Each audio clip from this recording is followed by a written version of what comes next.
Democratic Party would choose to focus less on identity politics instead of pandering to the woke community. Without further ado, I would like to call upon the Prime Minister to start the debate. Don't forget to check the sound and state your POI preference. Here.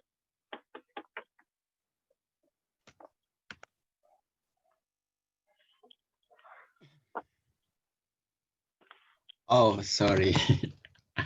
I still use my background. Okay.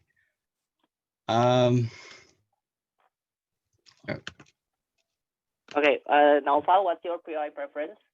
Oh, you can unmute yourself. I'm not gonna read the chat box. Oh. All right. Okay. You can start whenever you're ready. Okay, sure. Sorry, I'm gonna timer myself.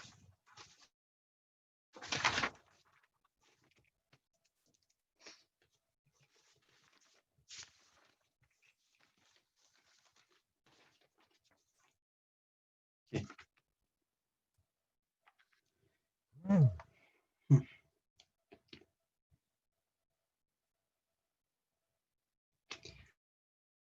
I'm gonna start my speech in 3, 2, 1. The reason why Democrats currently win, we think that it's not because of how we use identity politics in the past. We say that how because why currently we win is because the promises that we want to unify, that we want to simply just let this divisiveness of using identity politics to more on how policy discussion. We think that these promises that what become the image why more people are voting towards these Democrats, towards Joe Biden, even like certain Republicans voting to decide because they're already enough with this divisiveness that already going far too long from this for Trump administration. We think that as Democratic Party, we think that what agenda that we should focus more is that we focus more on creating and on discussing more policy. This is to say, we won't less focus on identity politics or like pandering to this woke community regarding how political correctness as the main agenda of U.S. Democrats. They say that how we think like we say that like identity politics, they say in here in which like for example Joe Biden saying that, oh, if you're not black people then you're not a Democrat, or how like certain identity are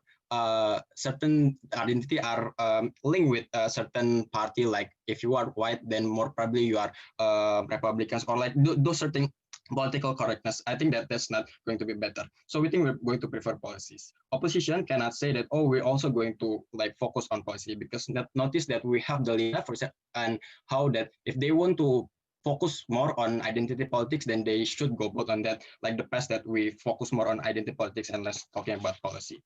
So prove to you. Three things to say. First, why identity politics is bad for Democratic Party, but secondly, why that comparatively that this not a letter, that policy discussion is now start. But thirdly, I'm going to prove to you that why woke community shouldn't be the main shouldn't be the main voter base. But before that, any POI from CG. So the I think I'm already open. So the first arguments why identity politics is bad for Democratic Party. There are two things to say. We say first is that it creates segmentation of voters. They should say that there's a notion that already been created that, oh, certain identity belongs to only certain political party. How like currently like POC are always going to be for Democrats, or like white is going to for Republicans. We think that this already harms Democratic Party in the past and in practicals. Why it's so? Two actors to say. First, on white voters. How currently that there are discrimination or like the exclusion from white voters to Democratic Party, that, oh, there are much of identity politics that stigmatize or like antagonize white as a party, as someone that privileged and always oppressed the others. That most of the time that these white voters are to vote for Democrats and more likely to Republicans. This is how we lose in previous election in Hillary, that much more the majority of the voters are going to more Republicans. We think that we think that in our side, in the moment when currently Democrats are wanting and promising they want to unify all parties and want to create less divisiveness. Of course, they also need to like cater these white voters and also the majority. We think that when creates this divisiveness by this notion of identity politics is going to crash our progress in the administration. But secondly, about the POC voters, let's talk about how the POC voters currently feel like being manipulated. This is proof on how like currently in Florida, Cuban Hispanic voters are more are choosing more to Republicans, and how that Florida become red states. We think that this is because how like, for example, even like black people or like and how currently like Republican having the highest community on black community voters is because this they much of being manipulated as simply they will just vote for Democrat at the end of the day. This is how like Cuban Hispanic are enough from them and more talking about how the policy that already been provided on how like Trump's having better policy on their ex towards Cuba or towards Hispanic means they get the voters. So I think in when we use this identity over and over and constantly the manipulation that being filled of by POC are worse in the end of the day. It can be in the future election they don't want to vote for Democrats again, or how like currently black much people opt out to Republicans. But secondly, why that the identity politics for them is that it backlashing our promises. Just what I'm talking about, how that currently Joe Biden are promising to unify and creating less deficit. Two things to say if we were backlashing our promises, if we just using the identity politics. First, we get the mockery. Let's say the mockery is saying that, oh, you just like how currently Joe Biden is just some self-interested that they want to go saying unifying, but at the end of the day, when they go in this nation, they do certain identity politics. We think that this mockery hampers our actual policy making on how like people are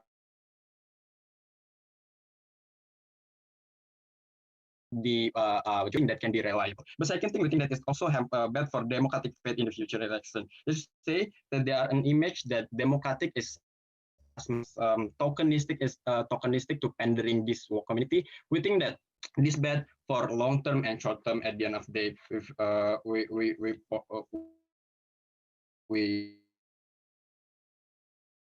better. We think that first, in our side, we're going to have a productive outcome for policy progression.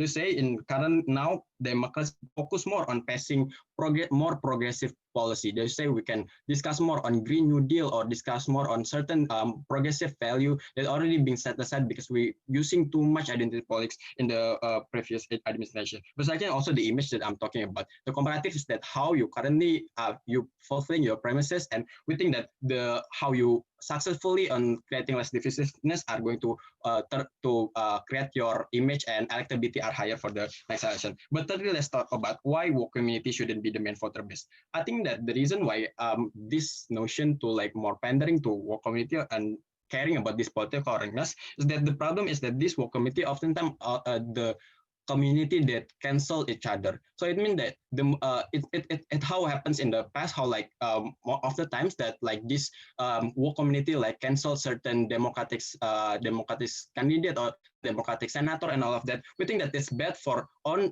the democratic US party itself, like how like our voters itself also are also like hard to start. They want always to like a perfection that there's no any loophole for the Democratic Party. We think it's hard to achieve. It's too good to be true. We're very proud to prove that it's better to using policy discussion rather than ethics. Very proud to open the case of OG.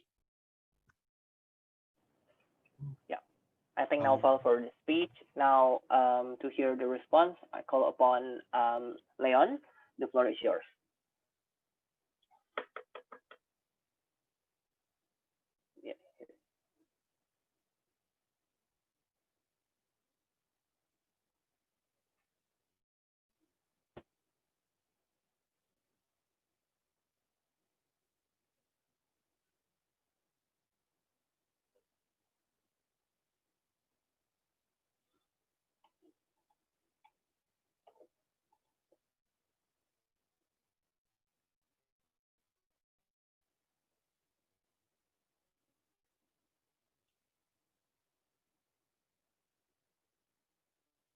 Yeah. Am I audible?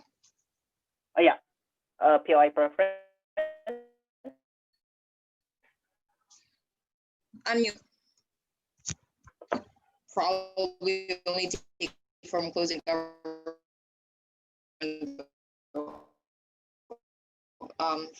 That the 2020 election couldn't give Democrats a bigger margin despite having the worst possible candidate as a comparison, and the fact that there isn't a huge disparity in Congress and Republicans still ended up winning the majority.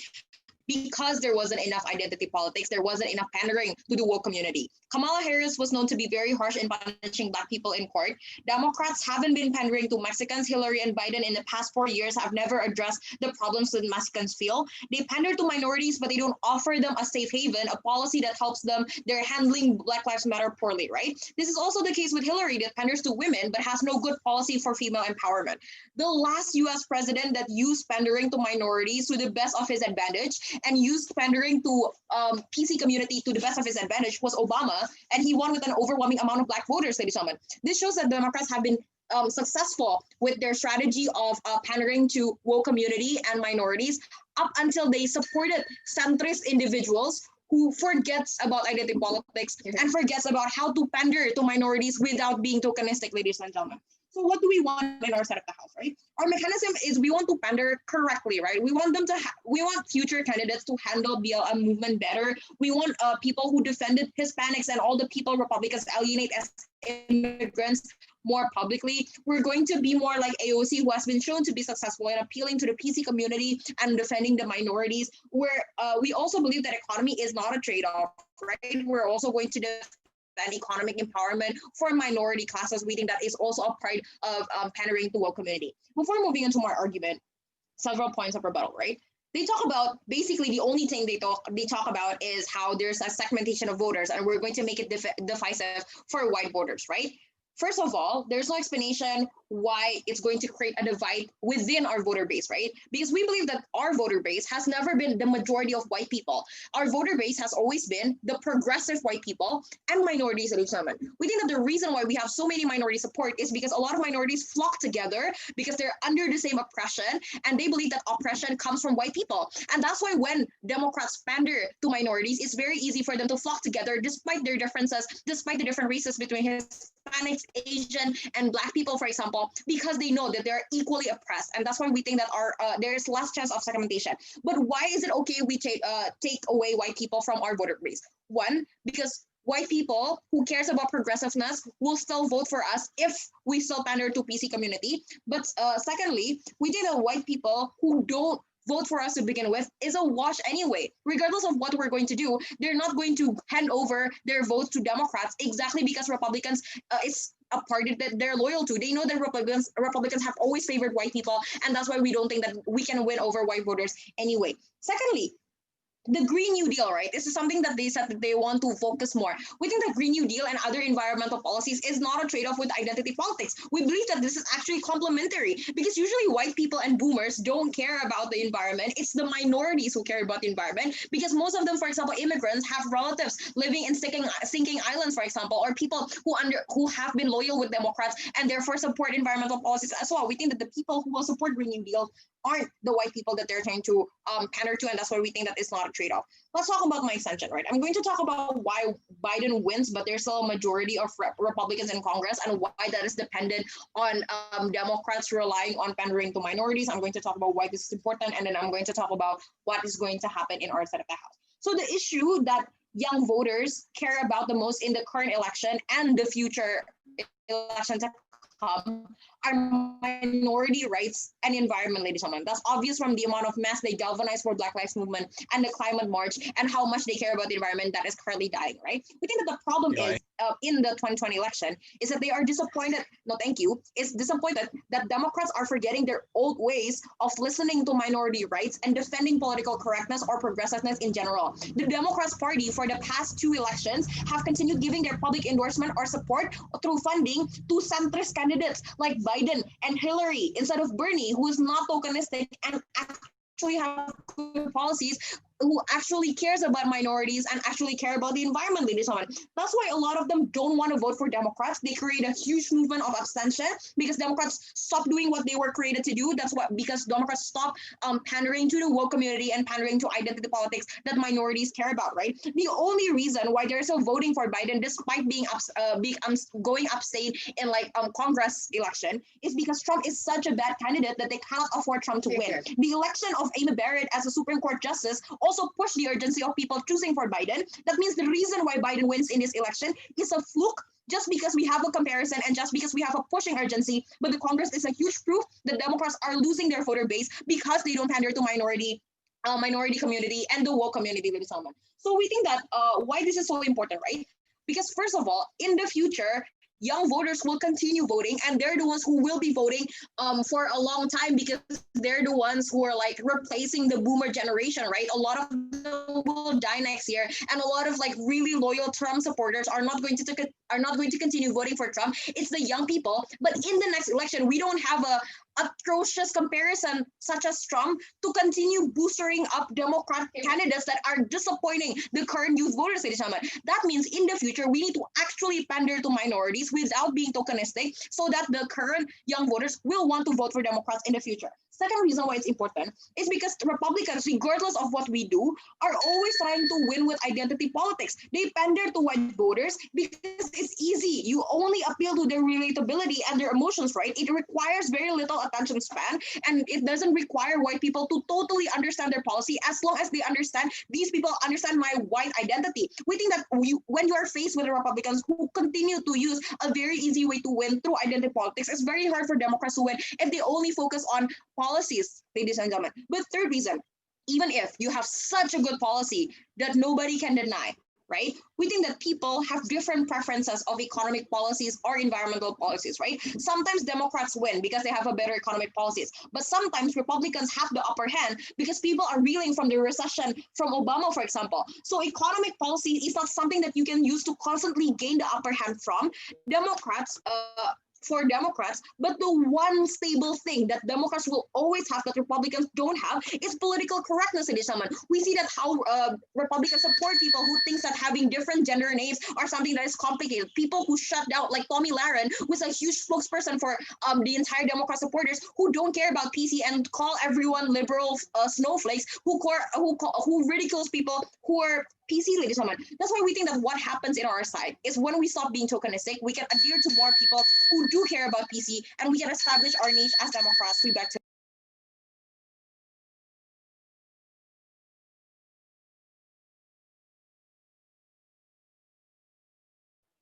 Yeah, I thank Leon for the speech. Now to close the opening government's case, I call upon Kevin. The floor is yours.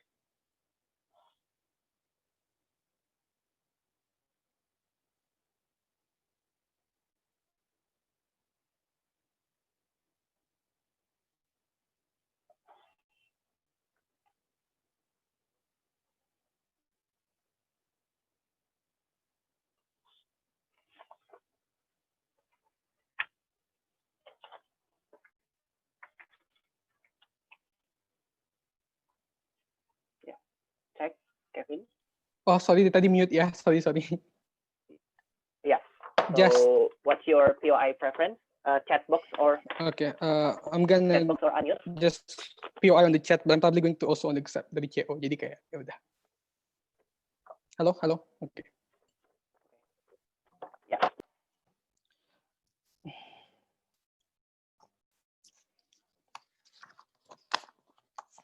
I'm gonna start my speech in 5, 4, 3, 2, 1. Adjudicators, I think the one thing that side opposition has completely ignored is the fact that they do not understand that there is a huge also part of spectrum of Black people who are also being mandated to by Republicans, right? The fact that the context slide even also mentioned and stated that there's a rise of people who are voting for Republican shows to you that there are also those people who are inherently displeased with how, for example, the Democrat has been campaigning, for example. The fact that there are working class Blacks who feel that they are being ignored and disenfranchised, for example, by the policies that are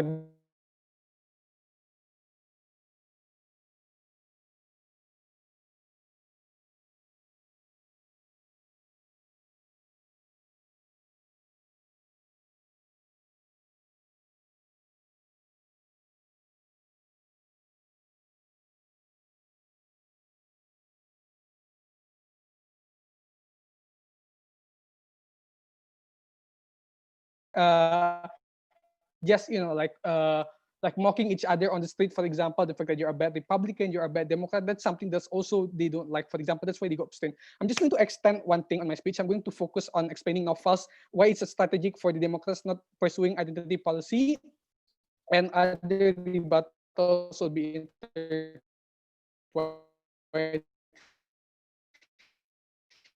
in my argument.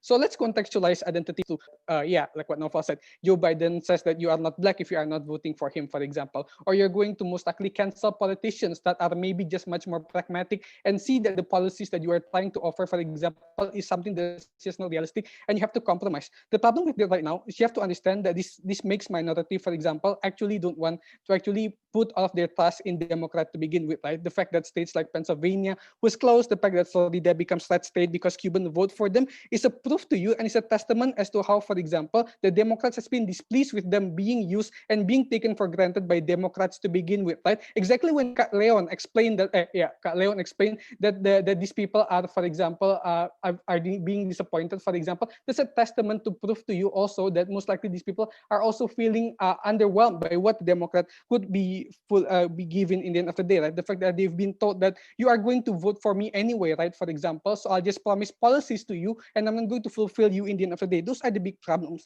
But number two, I think that woke community, just like what Nova said, is inherently an ally that is not consistent with us most likely, right? Because number one, most likely these woke communities are the ones that are radical and very idealistic, like Bernie Bros, for example, like what Kak Leon said. Most likely they're going to want you to push for very unrealistic policies, which probably cannot pass on the Senate and so on and so forth, right? But number two, most likely this is when Nova's harm comes in, because most likely they're going to cancel those politicians that we need as allies, for example, right? When they do not like what they do, when they are not being completely, something that's politically correct to begin with, right? Most likely they're going to pick like a mistake that they did 5 years, 6 years ago, and they're going to fracture the movement exactly because they don't want to vote for this one candidate to begin with, right? What's the comparative? This is when Naufa's comparative becomes something that's important in this debate, because we're going to embrace all, right? Because even Joe Biden said that he wants to unite America to begin with. Most likely we're going to focus on policies that that's actually affecting all.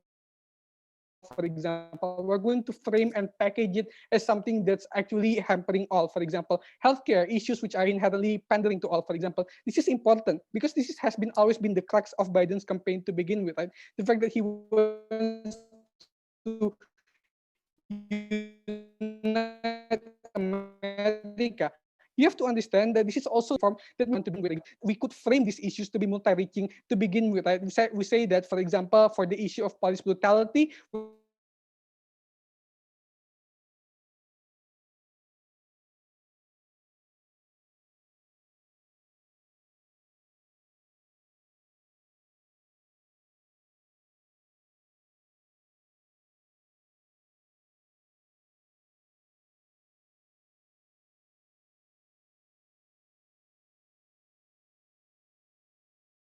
in order for you to be able to come understanding that, for example, right? Because these are the prerequisites of getting many reforms that we needed, and I promise to people of color, right? Understanding that if we do identity politics all the time, most likely it's just going to create more violence. Like how, for example, Black Lives Matters are being incentivized by the identity politics that's being driven, and so on and so forth. The fact that Trump currently divides the country, and so on and so forth, right? Those are the big problems that we see are happening in the current status quo.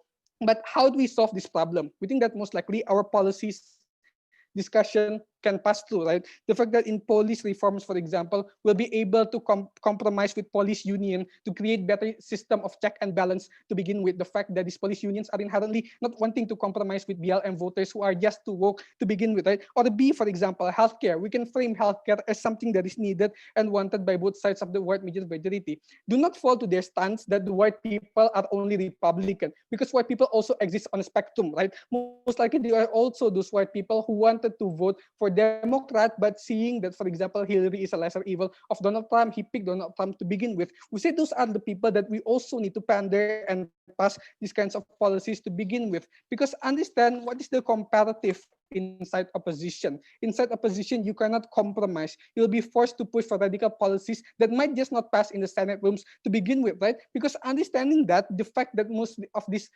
if we want to engage to their votes of young voters, most likely young voters would also most likely get, disincentivized to vote for Democrats, knowing that in the past 4 or 5 years, Democrats has only been spouting jargons of being progressive while never wanting to pass these kinds of policies to begin with. We say the only way for us to pass those kinds of policies reform that they want so much is doing compromise and not pandering to the woke left and not being radical and being centrist just like what Biden wants. Because only Biden being centrist was the one that was able to catch these kinds of votes to begin with, right? The fact that Obama is an exception to this rule. We say that these are the problems that they need to engage to. Never been prouder to propose.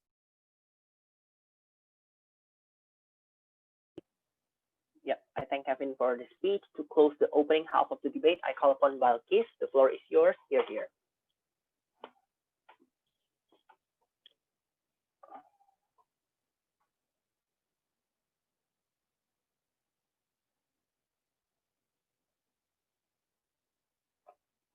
Bentar ya, gue mau membenarkan semua ini dulu.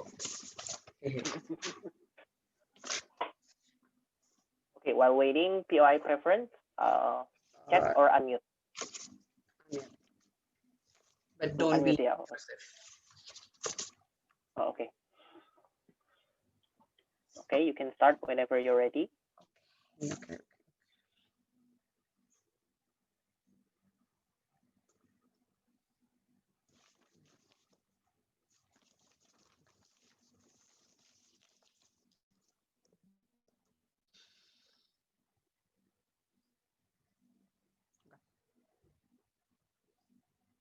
Panels, what you need to notice in this debate is how this is a post-2020 elections, right? This is a very important characterization because in 2020, it is very different than right now. Right now, Democrats are against Donald Trump, people that literally everyone hate, and that's why it's easy for them to have common enemy that can utilize the fact that no other comparative is going to be worse than Trump because of how he deal with pandemic or how he deal with economic recessions that U.S. come through, but it's not able to bounce back. For example, he failed all those promises, and that's why common enemy is something that can be utilized by Democrats right now. But that's why younger generations who are very SJW, who are very care about identity politics based things like struggles like LGBTQ community or how you're pronouncing your gender correctly and stuff like that, and how you're going to tackle the issues that minority experiences because they're ally, for example.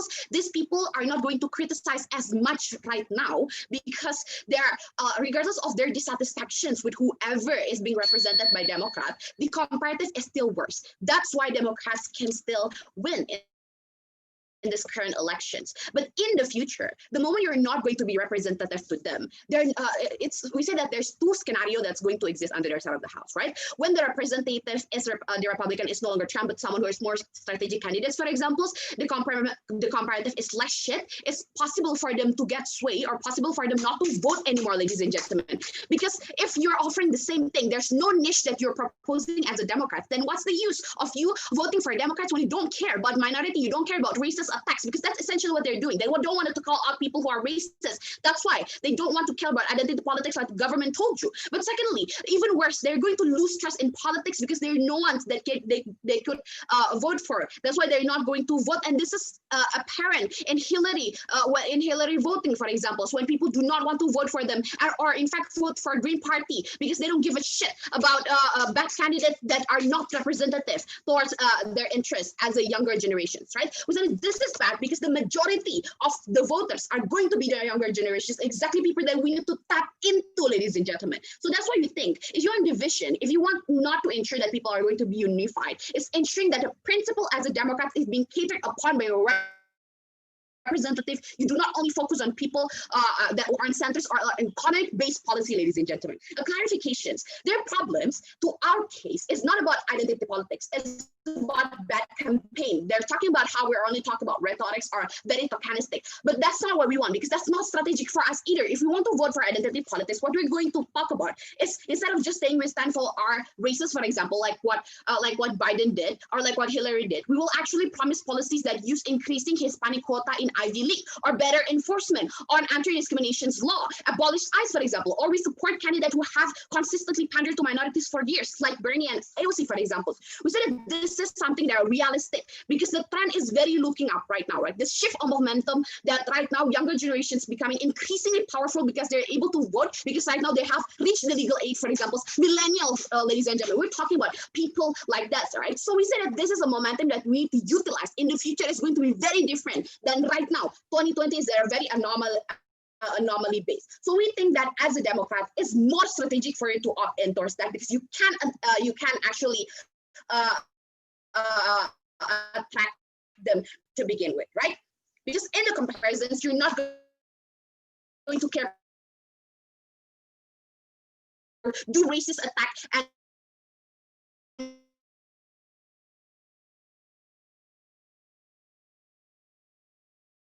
not care and still vote for you. We said it's the biggest burden that opposition's government needs to answer, but they didn't, right? So they failed in this debate. So in this debate, I'm going to talk about two things. I'm going to talk about voter base, and I'm going to talk about policy, right? On a voting base, like we divide this into three parts: is white people, Hispanic, and Black people. Let's talk about them one by one, right? On white people, right? They told you on how that they feel alienated because they feel attacked. Then that's why they're not going to vote when we're pursuing identity policy. First of all, ladies and gentlemen, we think that people who are focusing or already become a voters of Democrats, most likely in ally, people who understand their privilege and people who understand why they should not feel attacked, or how there's very diverse. It's not attacking white people in general, but attacking the act of racism, for example. It shows you that the moment we're going for identity politics, they're not going to feel offended because they feel like they're an ally. They feel like they're part of the community. It's weird how suddenly they feel attacked when they understand how it's important, and that's why they vote for Democrats to begin with, right? We said that even further, it's going to alienate them because they don't feel like they're representing in the Democrat base, for example. But second of all, we said that this identity struggles that you're talking about that are included in identity politics also cater to the white people, right? The white people that vote for Democrats are usually white people that also have struggles, identity struggles that cannot be catered by Republican because they're bigots, for example, because when they're lesbian or gay or like part of the LGBT community. It's also a part of identity politics that we want to maintain as a Democrats. These people then experience the struggle on daily basis. They are getting called faggot. They're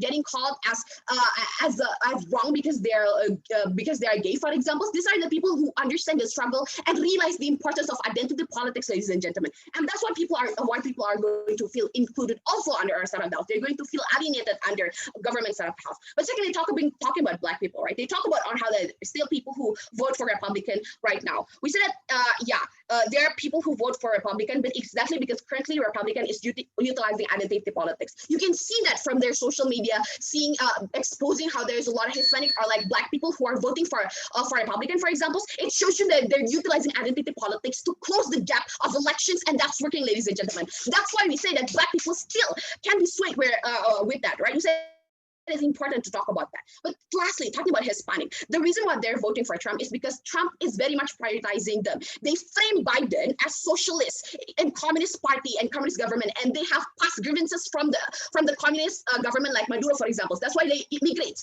to US to begin with, because they are traumatized with that narrative. And the fact that Biden is not opting in and not going up to do more to attack these people is exactly why he lost the Hispanic votes, because they don't prioritize identity politics. They're not explaining why they're different and why that's good, because they're not reaching out. It's very much tokenistic, ladies and gentlemen, and that's why it's bad, and nothing is going to change in the future if you're going to still fight for that. But lastly, talking about policy, they talk about they want to prioritize economic policy like healthcare or like Green New Deals. They never told you why this is a trade-off. We said that in a politics debate, for example, it's not one layer. Just because we're prioritizing a campaign like identity policy, it still means that we're still going to take care about Green New Deals, because that's also lucrative for people who want to vote for Democrats to begin with. We said that it's a very multi-layered approach, and we can still pander towards that.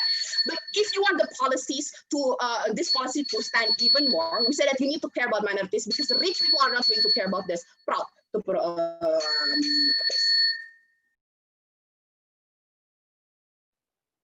Okay. Yeah. I thank Balkis for the speech. Now to open the closing half of the debate, I call upon NG or Indy. Yeah. Who will be the member? Wait, hold up. Yeah, member is me. Bentar.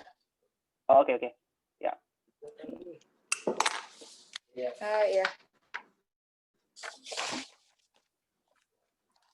Okay. What's your POI preference, Indy? Through the chat. I do not want to be like distracted when I'm talking. So yeah, just if there's any POI, send it through the chat. Okay. Wait, I'm gonna set timer earlier. Okay.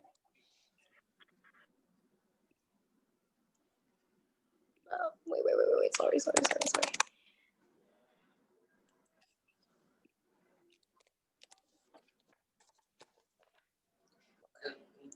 I'm gonna start my speech in 3, 2, 1.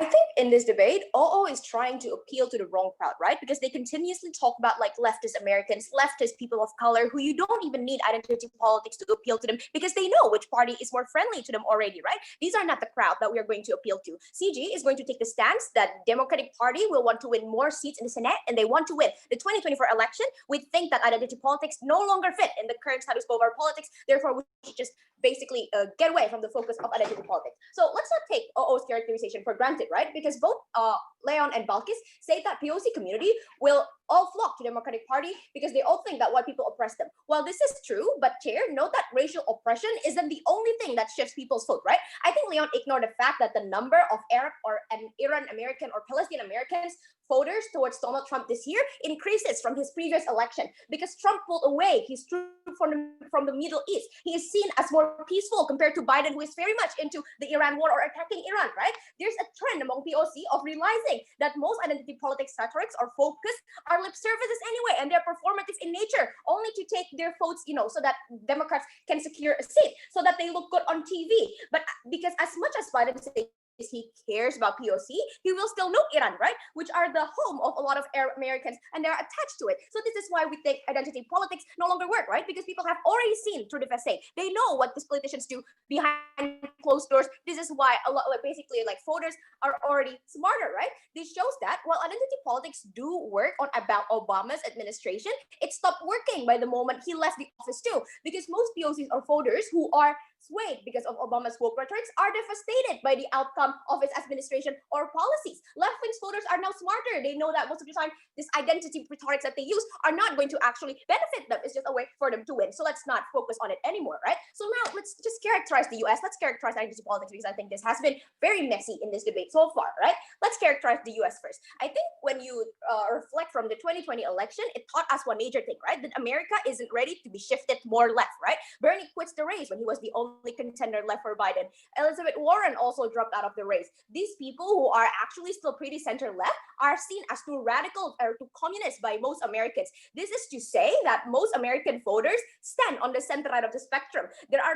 These are the folks that we actually need to cater to if Democratic Party want to secure the 2024 election or want to secure more seats in the Senate, right? Sadly, the woke or the identity-heavy rhetoric doesn't work for these people, right? They want a real transparent rhetoric, real transparent policies from politicians that cater to all layers of society and not just a singular community. Reasons why identity politics cannot cater to that. The characteristic of identity politics is that it is inherently exclusive in nature, right? Because it's probably going to look like incentive package for black community to combat COVID, or master's education for women because they haven't been able to obtain master's education probably. The problem with this type of exclusivity is that it gives no sense of belonging to a certain struggle or grievances. This is exactly what OG tries to bring when they say that it creates this divisiveness, but they didn't expand to that, right? For example, when racism or active discrimination in the workplace happens to all POC, like Hispanic and Arab too, they are all racially profiled by the authority, right? How Hispanics are seen as criminal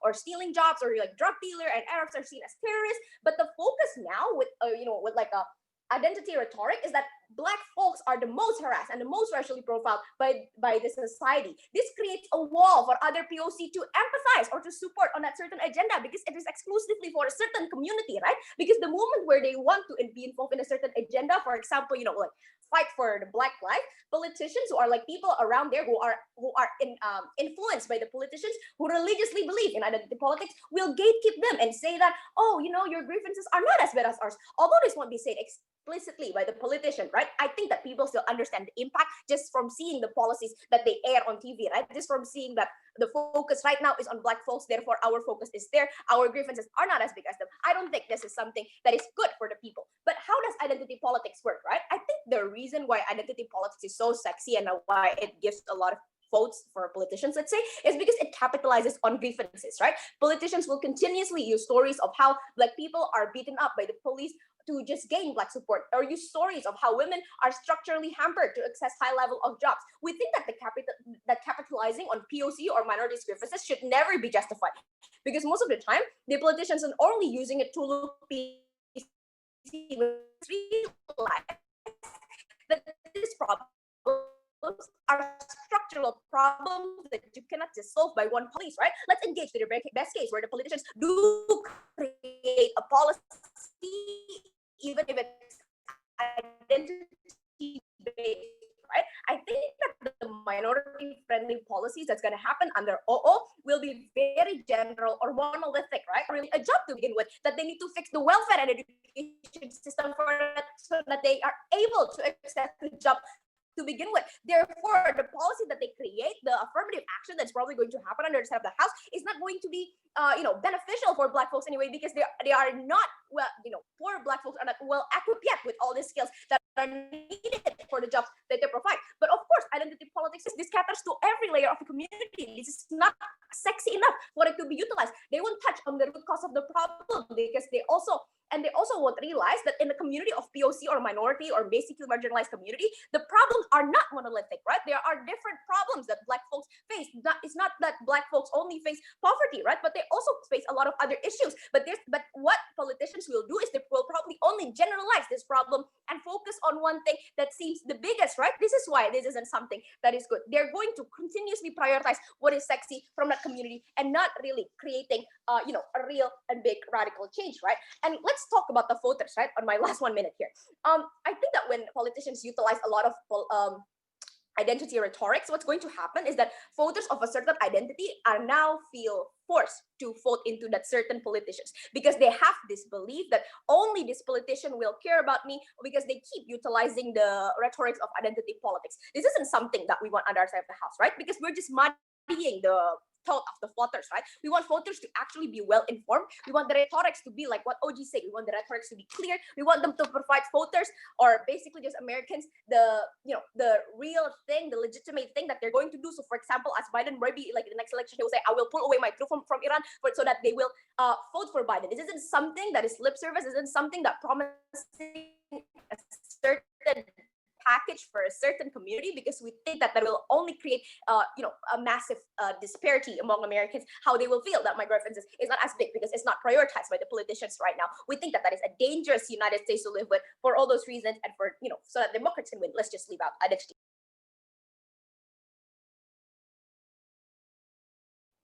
All right, I thank Indy for the speech. To open CO's case, I call upon Rena. The floor is yours. Here.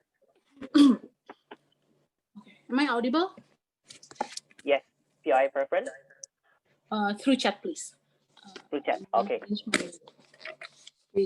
First.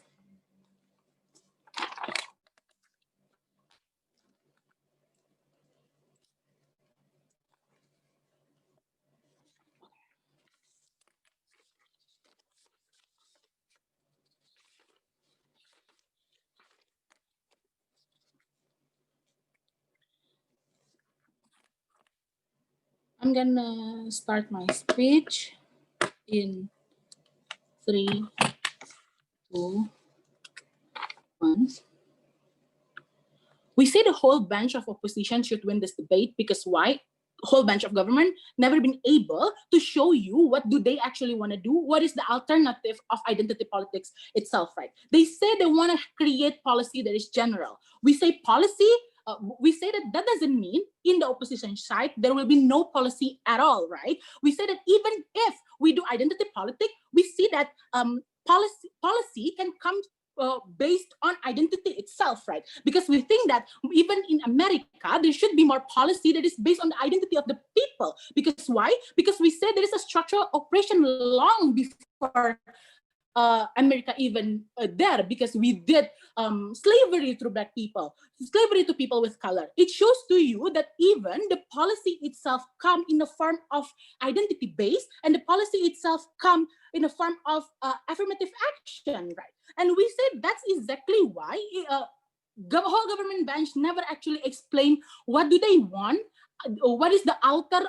of the political identity with the identity politic itself, right? We never been more proud being the opposition side of the house. Okay, rebuttals toward OG characterization. Firstly, both OG and CG bring up the characterization where not all people with color are woke people, right? Yeah, they actually characterize to you that there are people, are African American, there is intellectual, there are African American, there is labor, and Hispanic people, there is also labor. They said that this type of African American who live below the poverty line, for example, are those people who are voting for Trump, for example, right? They said that this kind of African American Hispanic people are the people that make giving vote more to the Republican. But they said that it is because we never create policies for them. No, we think that that's wrong, right? I'm going to talk to you why does these people actually choose Republican per se. We see that Republican have the characteristic they tend to be politically incorrect. For example, they tend to use simple words as their rhetoric, cursing words on their Twitter, on their tweets. For example, we said that this creates relatability. People being related to that, the African American labor and Hispanic people are feel like it is relatable, and they are one of their quote unquote representative in terms of culture, right? We say comparatively to Democrats, left people, they tend to use highly intellectual linguistic that they don't understand, and we see that's exactly why they choose Trump. But we think that to win the African American labor from the conservative back again, we need to fight this relatability of using cursing words, of using simple words, right? What can we do is to do the identity politics itself, and that is why we think because now we can sell the idea of solidarity to them. We can now use the identity politics to actually win them as a lucrative voting bloc, right? Because it creates a simple understanding, even fine, right? Because I'm going to further defend that. OO said, what different us from OO is that OO never want to engage to the idea when identity politics is tend to be tokenistic, but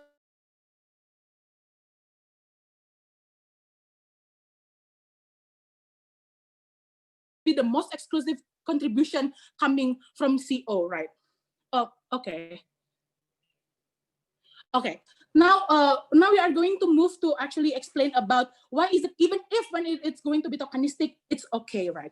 We said that we say that when Biden choose Kamala Harris as the vice president, it might be a tokenistic act to begin with, but it is an identity politic, and identity politic tend to be like that. We say that this is what makes us more exclusive than OO, right? We say that tokenistic behavior, even if it's bad, at least it creates representative of people, right? We say that now that there were never people with color, there is women that get into the White House per se. Now we have Kamala Harris, and at the very least, it's a representative of hopes for those people, right? Even if it's tokenistic. Now we said that tokenistic act at some point can be justified to actually fire up the motivation for the people with color, right? And we said that that's totally fine because it will further follow with more policies that representative towards the people with color. Now we are going to move to my substantives. Yeah, right. On what is the aim of Democrats in this debate, right? This debate is aiming on creating more margin than Republican in the future votes in the future electoral election, right? By this, at least by until this speech, I've proven to you on why, firstly, we African American labor and the Hispanic people, because of what? Because of the identity politics that is simple to be understood by them, right? Now, I'm going to further go to my substantive. For far too long during Trump's administration, which tend to be politically incorrect, people are, woke community fed up with the current political U.S. institutional politics, right? They structurally fucked up through Trump by got up LGBTQ statement, more and more racist statement coming from Trump. They choose to abstain and not to engage to the to the institutional politics in U.S., right? That's what create the margin very close, right? In 2020 election, there are spectrum of woke people, right? Of left people. Those, firstly, people who are abstain, and secondly, people who said that at least please vote for Democrats, even if it's the centric Biden, right? We say that those who are abstain, now when they see Biden win, it's a form of hope for them. Even when the left people who are, voting for Biden itself, we think that Biden would be a person that is more proxy comparatively to Trump, right? And that's why Biden should actually use their identity politics to actually win more election and be re-elected in the future, right? We say that when CG talked to you about how the Middle Eastern policies created by Trump, and that's what makes people choose them. We don't think so, because we think in Democrats, Biden would eventually hear Biden will eventually hear people, those left people who are, against of the sanction in the Middle East, those left people who are against of sending troops to the Middle East, because he win because of those people. And we see that this identity politic on, compensating towards what those people want is needed to be done in order for Biden to win in the future comings of election, right? Now it's time to do the identity politic, which left long under Democrats long ago, right? And that's why we think that even when Biden win, it shows to you there is a proxy of critics to be taken compared to Trump, for example. And thus we think that Biden will actually do the identity politics in order for him to win more in the future, because we see that there will be need for people, for him to actually win more election in the future. Thank you.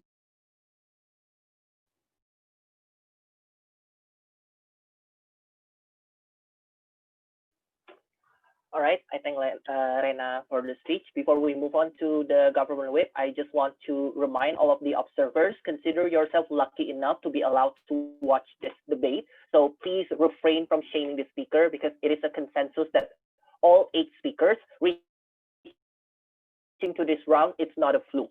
So if there is another example of shaming again, we as the equity officers, we are more than welcome to process this. Thank you. So Gov Whip.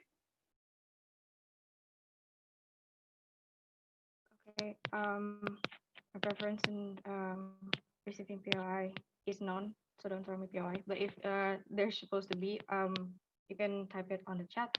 And I'm gonna start my speech in 3, 2, 1. Judges, the debate that has been going on should actually prove how Democrats would prove their policies post-2020 elections and creating the betterment for a whole as a democratic part of the party, as the Biden as our representative, and therefore not to actually just scatter and square this kind of problem in this kind of identity politics, etc., etc. This is why we believe that the ones that caters this problem is actually we were supposed to do it on identity base. Instead, we believe that there are some cases that I'm going to reiterate here. First of all, why identity politics would actually be counterproductive and actually catering the whole needs of everyone as Americans in the whole democratic system. And 2, it is also why we would actually still cater the needs of a lot of voters in themselves, even if we don't have the identity politics, because in the first place they will be counterproductive. So before that, there are several rebuttals, especially to the responses of OO.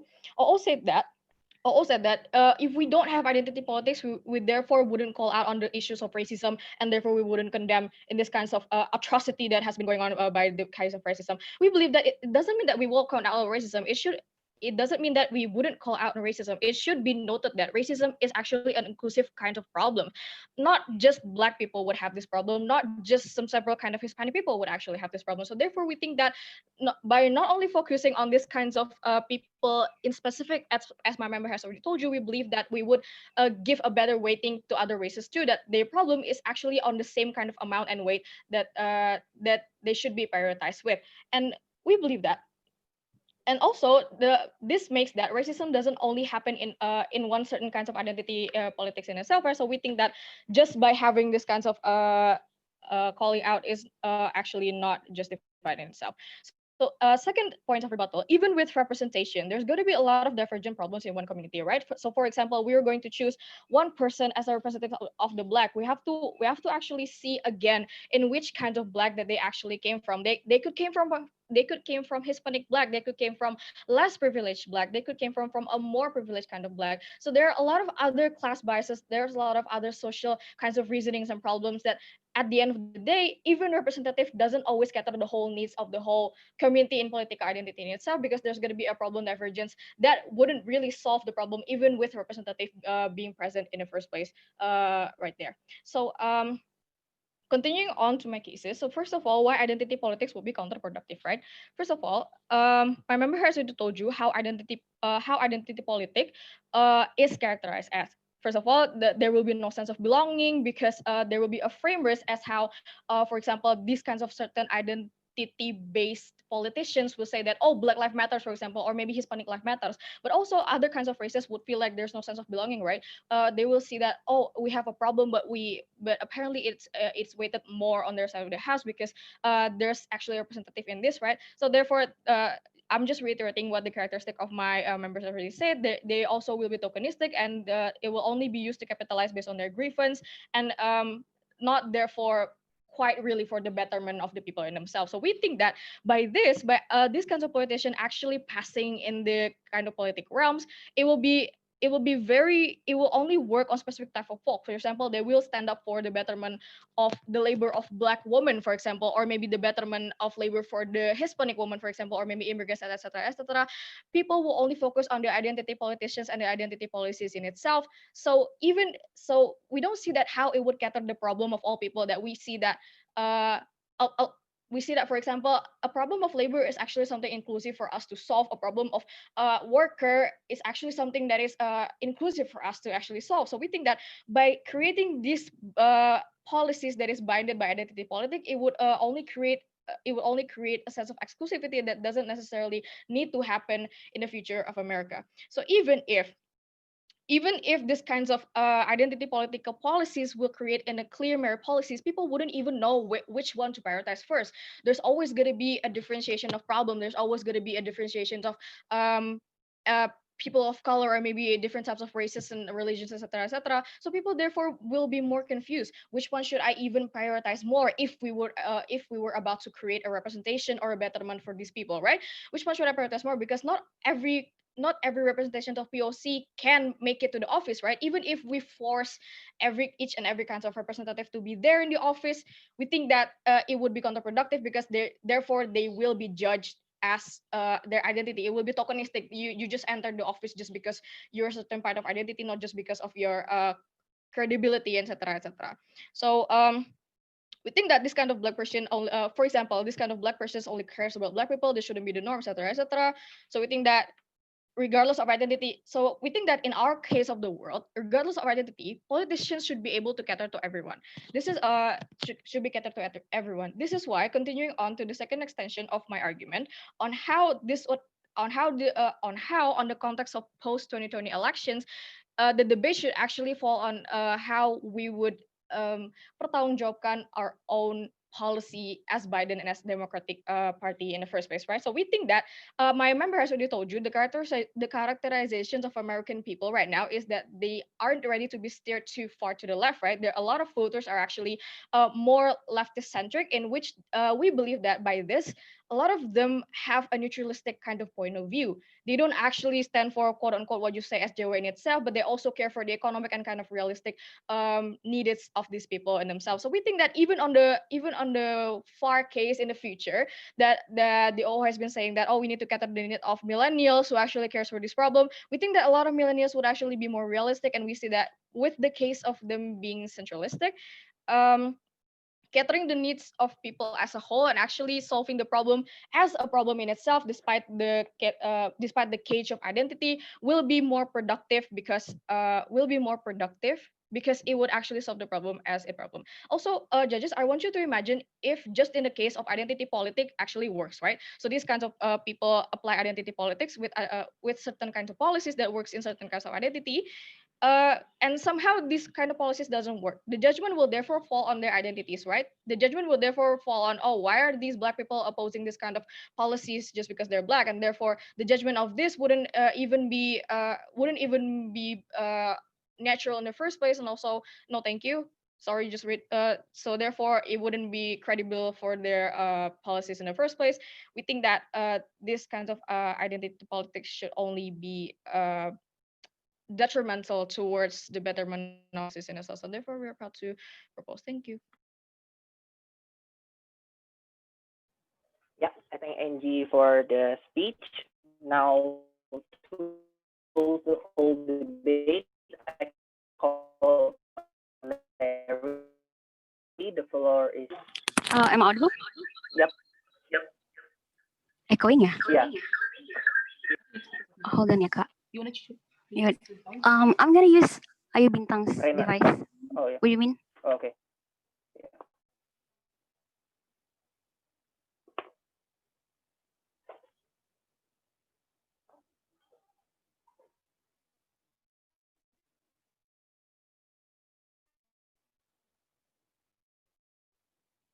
Am I Your audible? mic preference? Through the Chat chat box. box, Okay. please. Yeah, you can start whenever you're ready. Opposition deserve to win this debate, right? Because the whole government bench is simply contingent towards one fact, that they think that it's more productive for the Democrats Party to pander to the centrist right people as a voting bloc. If we can prove to you that first, it is not a strategic point of view, and secondly, how is the comparative under our side, we deserve to win this debate, right?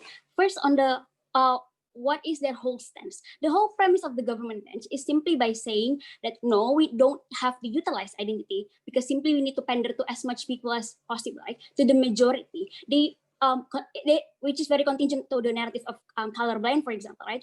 And polarization. We think that first this is problematic in two ways. First, they think that colorblind will build a genuine understanding, because we don't think so. Because by what do Democrats want it in the first place? It's not for people not to see their color, right?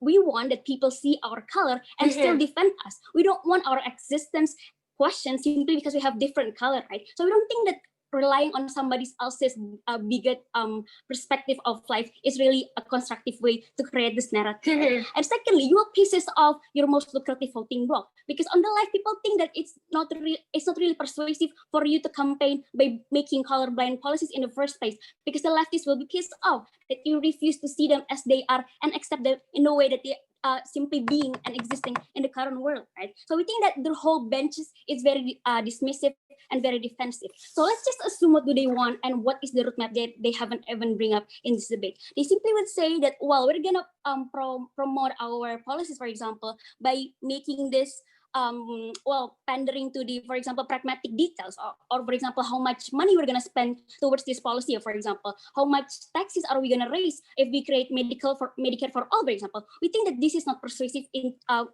few ways. First, that it is not relatable.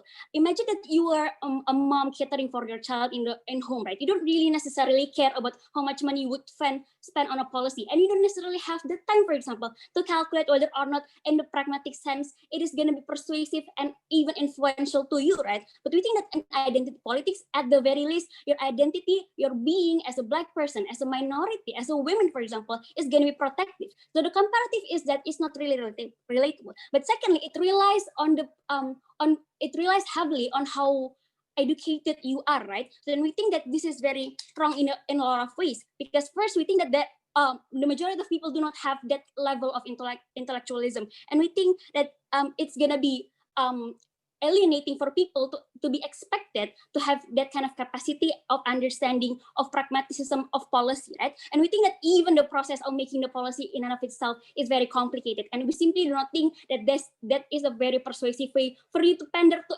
even the majority that you wanted to win. Even for the conservative people that they try to claim that, well, we're going to cater to them. We simply don't think so, because first, if they don't care about identity, even they don't even care about the fact that people are different from you, they simply wouldn't care about the money you spend, for example, or how this will affect people on a pragmatic level, right? So we think that the whole government bench is very dismissive and they cannot defend that point. So let's look what is the comparative under our side. We want to prove that there is a roadmap, right? We think that the problem in the current leftist rhetoric and discourse is that a lot of people do not care about the politics anymore. That the narrative is the debate is really about whether or not we want to pursue reformation or whether or not we want to go riot and march under the banner of revolution, right? We think that in the current status quo, Democrats is losing the voting bloc from the leftists themselves, because I think Democrats is not progressive enough. There is an inherent skepticism on the structural political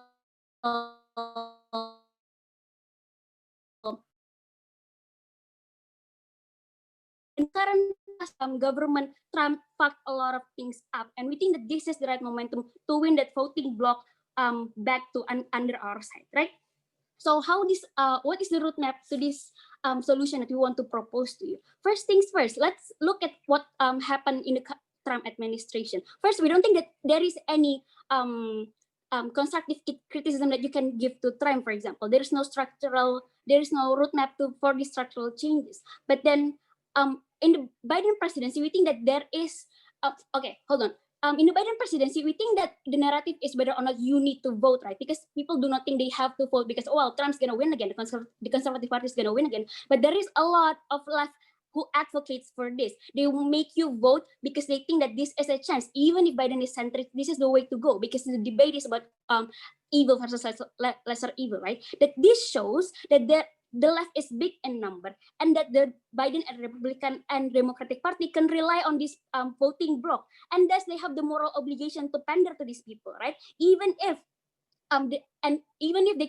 it would not manifest in short terms, you think that the demand will be focalized, because now Biden has to step up the game. We make America vote for you, and thus you now have the moral obligation to pander to us, because then we will re-elect you in the next election, right? We think that this is a very lucrative point, and we're gonna win this voting bloc. But we think that there is an incentive to utilize this, because when you become a president, you can order, for example, executive order to protect, for example, more identity.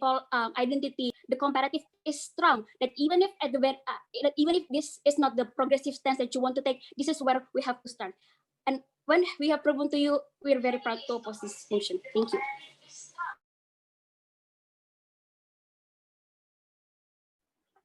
Yeah, I thank Larry for the speech. Now that's the end of the debate. Thank you so much for all debaters. That was a really good debate. Now you can leave this breakout room while waiting for the announcement. And